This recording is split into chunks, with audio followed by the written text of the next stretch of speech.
Dito kami ngayon sa barangay Tagbaya, Purok 6, Tagbaya, Ibahay, Aklan. Mayroon daw ditong implementation ng search warrant kung saan may isang lalaki nadakunan ng mga baril. So ito yung lugar nila. Medyo may kalayuan. Sino do subject na? Sino? Taga di karay mo ron? Taga yaron? Bantay mo, ano bantay tayo na mo? Sige. Ang layo pala mga kapobre. Ditong lugar. Medyo looban pa.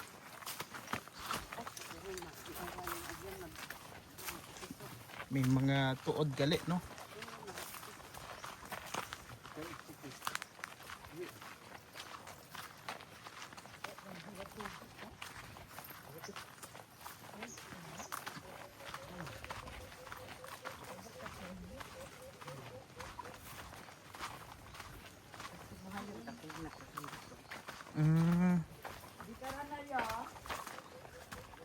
Kaya sa mga na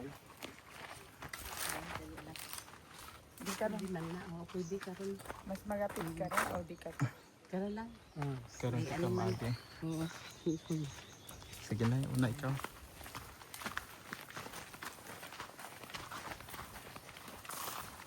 Ano ginabantay niya? Tangke? Tangke. Anyo? Ay, kuwan ba ho? May miri ba na? Kapad ha?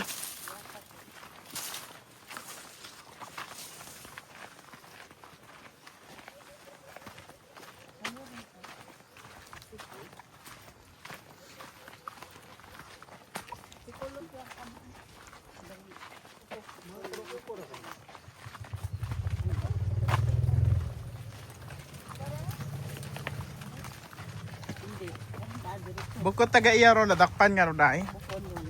Taga saan? Bantay. Taga si Inimaw. Kung tagitin ka na nyo.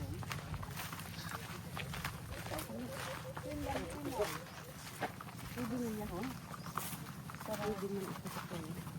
hindi mas mga Oo na. Kasi ni polis. Ano kikinta nila? Tagi ba siya?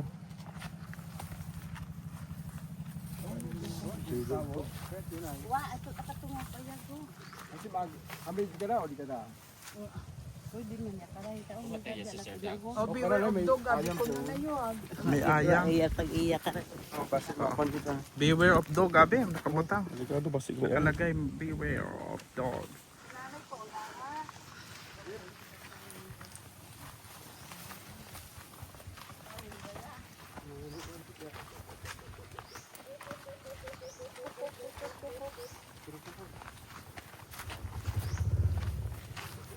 Nagatunog talaga yung ganito talaga sa probinsya mga kapobre. Kukuk kukuk kuk ganyan. Mga ibon yan. Kukuk.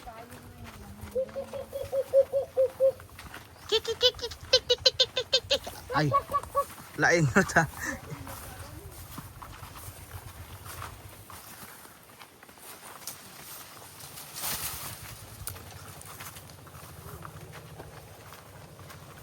Tayo pala.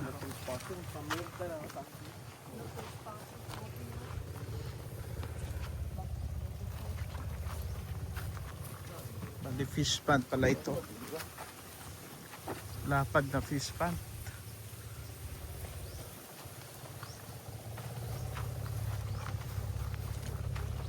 Baka bantay ng fish pond yung nahulihan ng baril.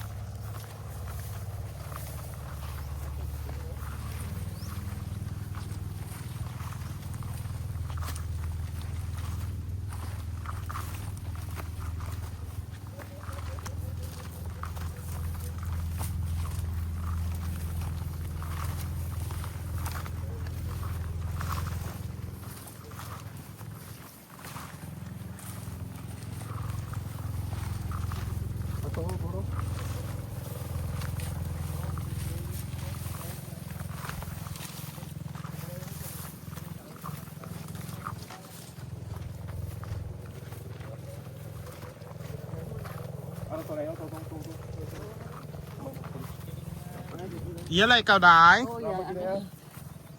ano, sa kailangan kumakon is pamilya. Opo, ako si Pobreng Archie. Opo. Sige po. Thank you. Hindi ka magsunod ka mon?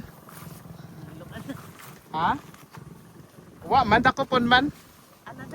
Oo, masyad. Yo, huli na daw eh. Na, ano na namin?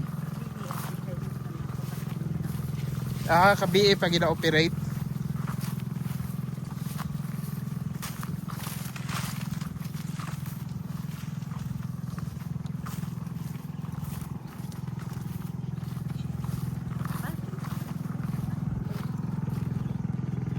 Ha? Baka sa kabila.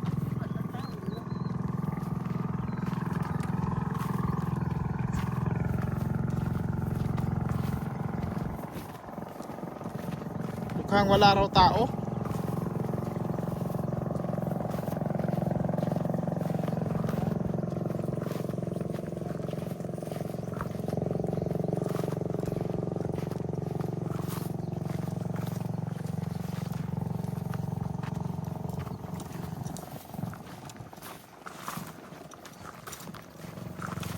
Dayo pala, nagkapobre.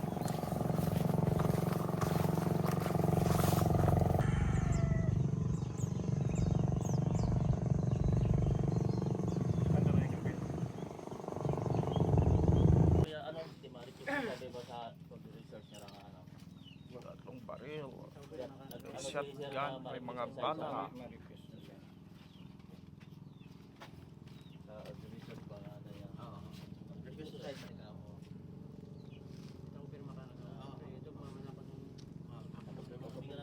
Ganun pa palisaran tani mo hindi mo armasra or imo giman.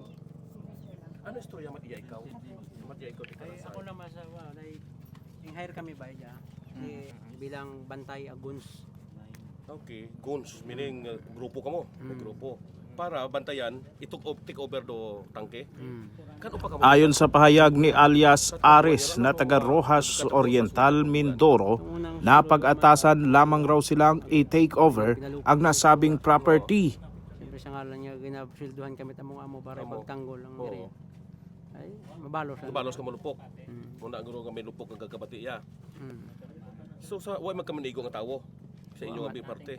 Sanda taga pinalupok, bukod mata kami. Pero gabalos lang kamo. Wa kami kabalos kid. Oh, okay. So dayon mga armas nga ra, service firearms sa inyo ra. Bukod. Doyon yung mga bala nga to sa jet gun. Bukon ta. Yar tapag abo, yar taro. Pero ano rin mo ginagawa? Sinabi niya na pinapuputukan raw sila ng kabilang grupo pero hindi raw sila gumaganti. Nang tanungin ng mga reporter kung sa kanila ba ang mga baril na ito, itinatanggi niya ito. Kay na-refuse to sign mo ko aton nga especially kay police officer Mulo nga ginapapirma ikaw nga kung doon nga na-recover imo gidman. So hindi ka magpirma nay. Nakuha ang 3 baril, 2 38 caliber at isang homemade shotgun. May 20 na bala at isang M203 grenade. Sa pahayag naman ng pulisya tungkol sa pagkakatakip kay alias Aris, nag-ugat raw ang pag-apply ng search warrant laban sa kanya dahil sa mga reklamong nagpapaputok ito ng baril. May mga residente rin daw na nagreklamo sa barangay na tinututukan ito ng baril. Anong bala ro yan? Anong bala ro? Anong bala no?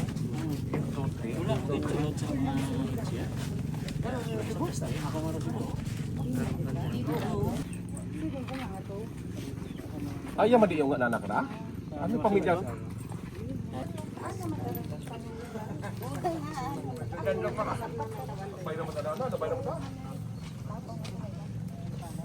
Ang iba namang kasama nito ay agad naman raw umalis sa lugar na makita ang mga kapulisan. Narito ang pahayag ng Deputy Chief of Police ng Ibahay Municipal Police Station. Ay gapinagupok, nagapamagag, ag nagapangtutok, baril sa mga tao nga anang umagi ang baga sa anang nga property nga ginabantayan. Rato na nga suspitsado nga raro target namon search warrant ay makwanta mapusok ana kara nga ubrahon pirmi ay ginahire imo para sa mga land dispute sa kaisog itbuot mao nga nabubuo na ng mga property paagi sa isog itbuot bisan not papilis ay nabubuo dahil sa kaisog na itbuot hasta nga abot sa punto nga patira ng mga kibahan na ginapagag na sa hindi nga maintindihan nga rason. So ko Miyerkules nga to ko April Dahil sa mga sunod-sunod na reklamo, 2025, agad raw silang nagtungo sa Regional Trial Court para applyan ng search warrant ang nasabing suspect. Search warrant ag parte sa raya nga tawo nga ginapangaganan niya naton iba nga si alias Aris. Si alias Aris nga ra ay taga Mindoro ta imora 33 anyos. Wa man gid man wat asawa nga legal na pero may ana ra nga baye nga taga suno sa ana ay taga Simirara Island. Si Aris raw ay tubong Oriental Mindoro at nakapangasawa ng taga Simirara, Antique. Imaw ra ay may ginabuitan nga 38 nga revolver, may ana mga kalibre 45 ag may ana nga 12 gauge shotgun nga di magasin. So doyon ra aton nga gin subject for search warrant nga gin-apply naton ito sa RTC kay Judge Muntalid Patnubay. So na-appreciate ni Judge Patnubay amon nga pag-apply search warrant. Ngayong araw ay isinagawa ang paghahalugog sa nasabing kubo ng suspect at na-recover ang mga sumusunod. 12 gauge shotgun gara homemade nga may magasin ta imaw hindi di magasin nga 12 gauge shotgun ag may ana ra imaw nga 20 bilog nga bala ay 12 gauge shotgun. May nabuo man kita nga daywang bilog nga caliber 38 revolver ag may mga bala nga napong bilog man it caliber 38 ammunition ag may iya pakita nga ni mora nga sambilog nga M203 grenade launcher. So nga mga kamit may anat ang may wa tanamo nakita ra ana karang nga pinaka panana anang gawas balagang suno kanay bukon kunot ana pero sa nakita tanamo ito sa ana nga kubo-kubo sa subject for search warrant so wa mahimo sa rin tara amo nakita ito. Itinatanggi raw ng suspect na sa kanya ang mga baril. Sa ngayon ay nakakulong na ang suspect sa Ibahay Municipal Police Station.